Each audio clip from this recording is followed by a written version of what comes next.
সত্যি বলতে এরকম অ্যাচিভমেন্ট যখন পাওয়া যায় তারপর ব্যাখ্যার কোনো আর ভাষা থাকে না।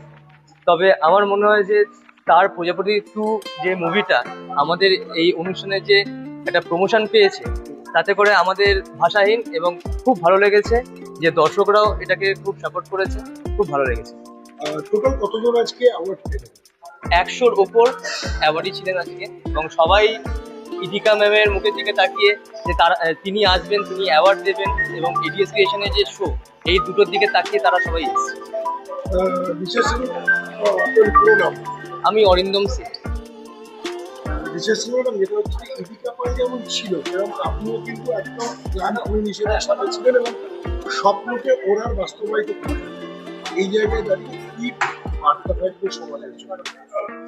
জানি না কতটা সবার স্বপ্ন পূরণ করতে পেরেছি, তবে আমার তো একটা ছোটখাটো স্বপ্ন, সেটা পূরণ হয়েছে যে সত্যি ইদিকা পালের মতো মানুষকে, আমরা অভিনেত্রীকে এতটা কম সময়ের মধ্যে হলেও আমরা পেয়েছি, কারণ উনি এতটাই ব্যস্ত ছিলেন, তার মধ্যে ওনার যে ওইটুকু সময় আমরা পেয়েছি।